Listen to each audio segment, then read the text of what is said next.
Hello and welcome back to the channel. So today I'll be talking about a list that I made a couple of years ago, actually, when I was kind of thinking about it.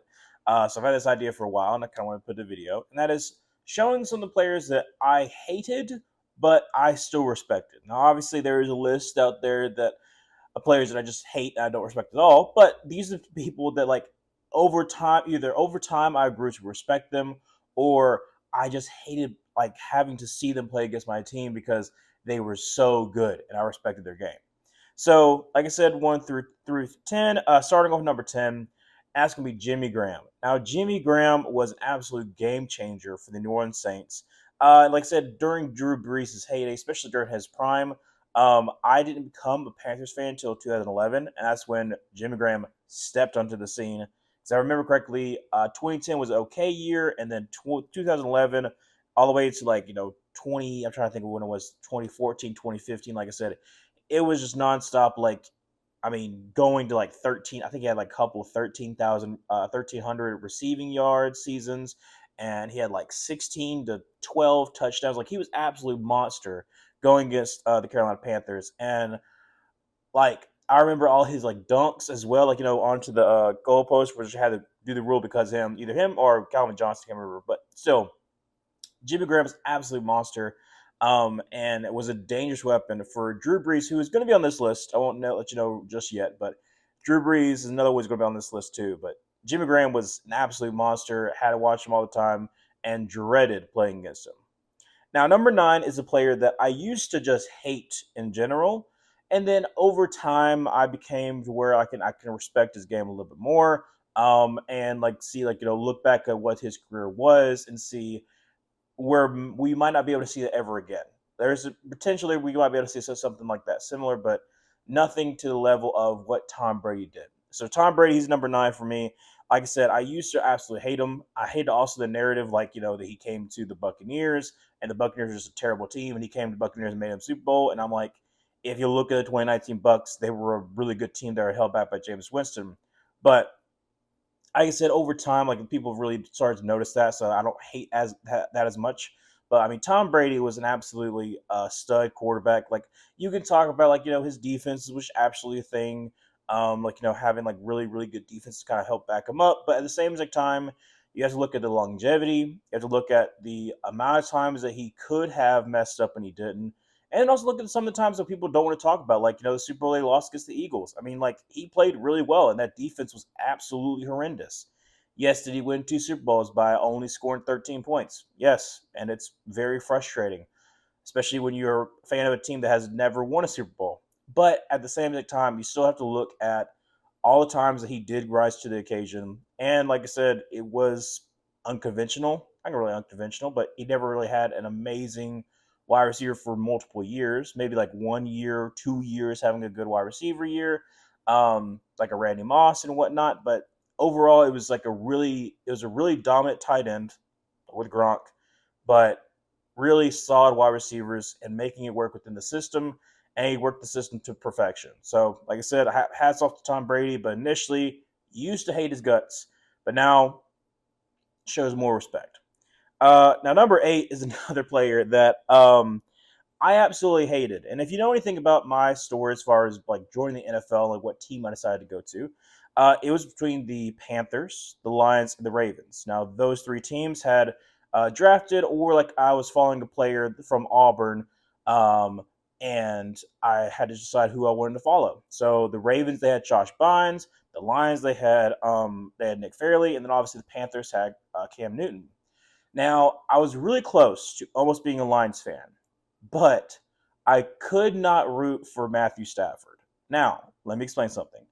As you can see, I'm an Auburn fan. And eventually, literally the next one that I'm probably doing, I think I'm doing the worst Auburn losses of my lifetime. Look up 2006 Georgia versus Auburn.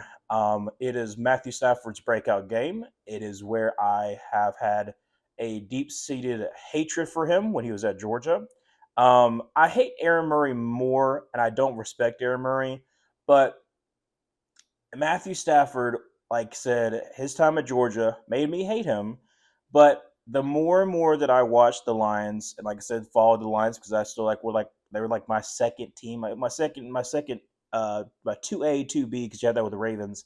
Where I was following him a lot, I was like, he plays really well, even though like unfortunately he keeps on falling short. And I was very happy that he won a Super Bowl. So like over time, like it's became more of a respect to seeing like all the different times he tried to get the Lions to win a playoff game, and unfortunately like couldn't make it. Obviously, he had the Sat Pafford and all that kind of stuff. But I really respected like what he did in Detroit. But in the beginning, I just could not cheer for the Lions because of Matthew Stafford, because I hate him so much. And I'll go into more detail on that when I do the worst Auburn loss in my lifetime. Number 7 is Matt Ryan. So Matt Ryan was the longtime quarterback for the Atlanta Falcons, and from where I was born and raised, being a Panthers fan, I had a lot of Atlanta Falcons fans. So being a fan of the Panthers at the same time of you have Cam's height, like his prime with Matt Ryan's prime as well, and like them clashing, and obviously you had me trying to defend Cam, and Cam was just like he was born and raised in what College Park, but like in Atlanta. So like always playing against Atlanta was a huge deal during that time. Now obviously as the years have progressed since like that time, like the rivalry hasn't been as heated as say like the New Orleans Saints or versus the Buccaneers, or the like I said the Saints versus the Falcons or whatnot. But it's still a very big rivalry, especially in my book. And Matt Ryan was the quarterback for most of that time.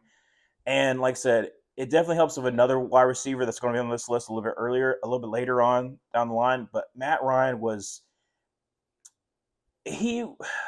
I think the best way to put this is he wasn't as good as Drew Brees, but every now and then Matty Ice would show up, and you would just like you were just like he's going to do something this game, and he's going to find a way to win. And a lot of times, like the Atlanta Falcons and like I said, Carolina Panthers, those very tight knit games, very interesting games for sure. But you never quite knew. And like I said, he always had really good wide receivers, like him with the um, Roddy White, and then also with Julio Jones.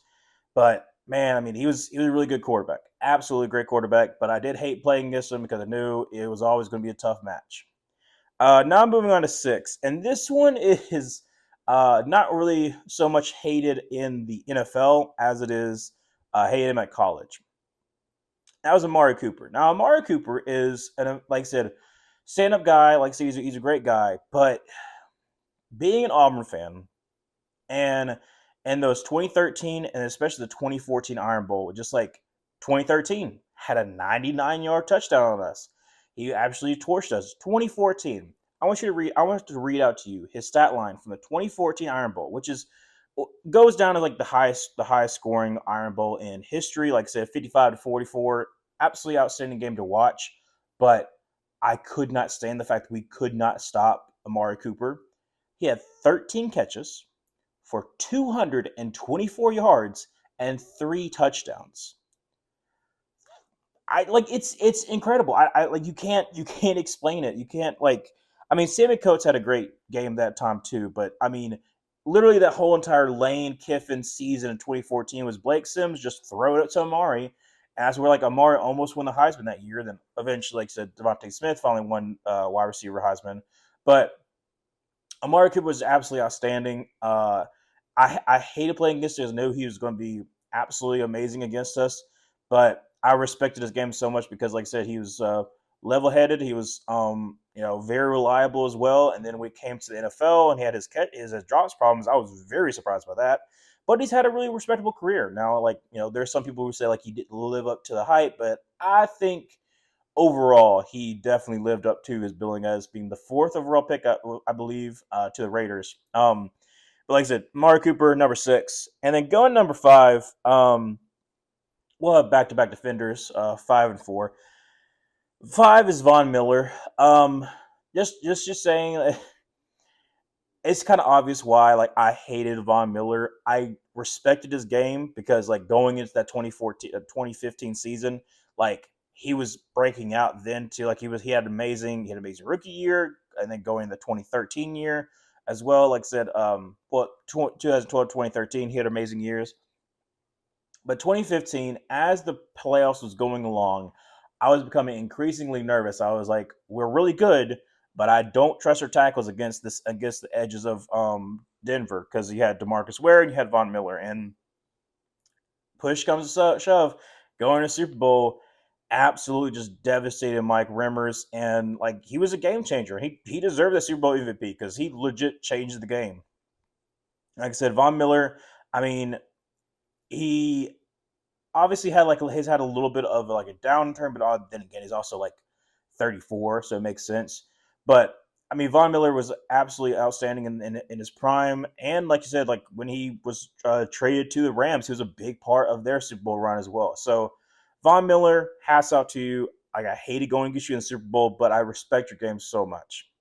And then number 4 is TJ Watt. Now, TJ Watt has also been another steady, consistent, like, making sure, like, getting in the runnings for Defense Player of the Years. At the end of the day, I mean, he's more than likely to be the Hall of Famer. I mean, it'd kind of be embarrassing if he's not a Hall of Famer eventually.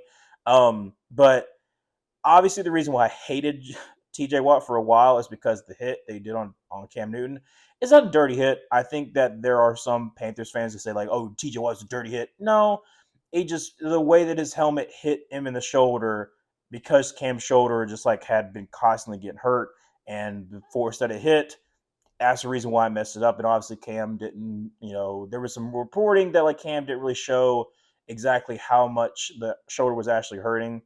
But TJ Watt has been consistent. Now, obviously, like I say, he just got paid too, so like he's gonna be there at the Steelers for a very, very long time. More than likely going to retire a Steeler. I'll be very surprised if he doesn't. But I used to hate him in that 2018, 2019, and then eventually into about 2020s. I was still hating on TJ Watt because it still reminded me of like what could have been if Cam didn't get hurt. But at the same time, like over time, I've gotten more and more where I just really respected who TJ Watt is. Now moving on to our top 3. Now it might be kind of obvious now who is in the top 3, but what order? And so I'll go as follows. And number 3, it is going to be Julio Jones. Now Julio Jones is not only is it in college, but it's also in NFL.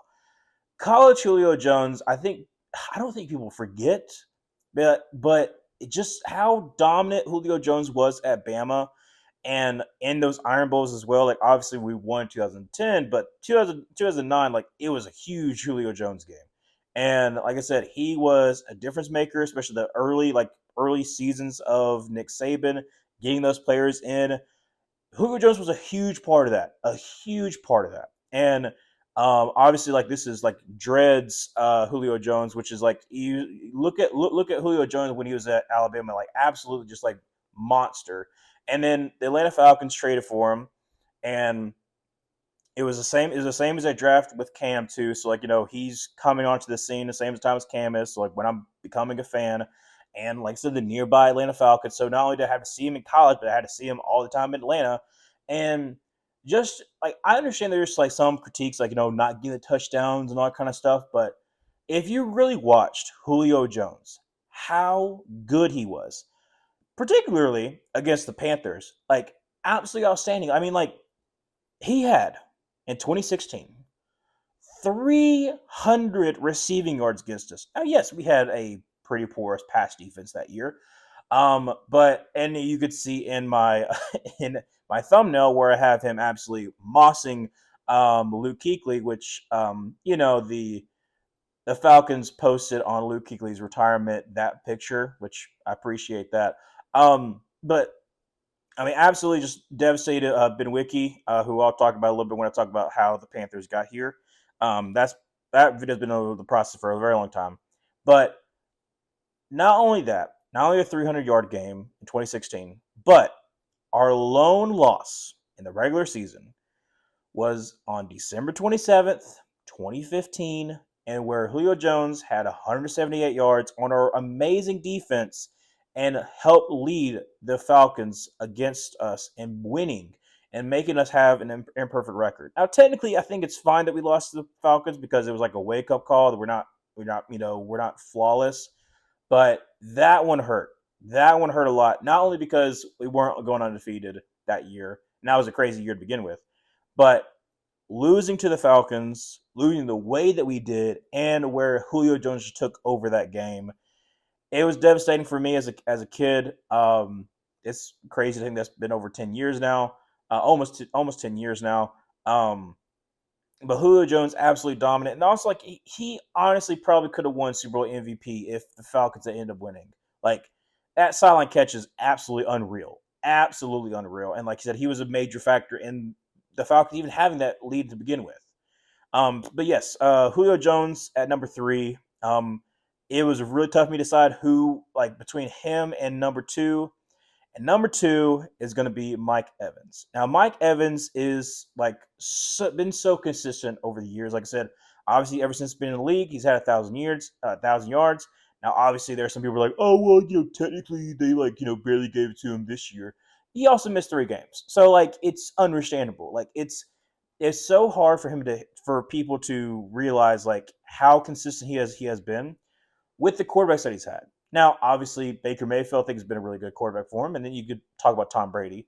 But outside of those two, started off with Mike Glennon, absolutely abhorrent. You got Josh McCown. You got Jameis Winston. Now I know some people are like they really like Jameis Winston, but as a Panthers fan and seeing Jameis Winston all the time, sure, every now and then he can make some pretty good plays. But for the most part, it just scratches your head of what in the world is Jameis Winston doing. 2019 is the perfect year to kind of talk about, where he had 30 touchdowns and he had a lot of passing yards, but he had 30 picks. 30.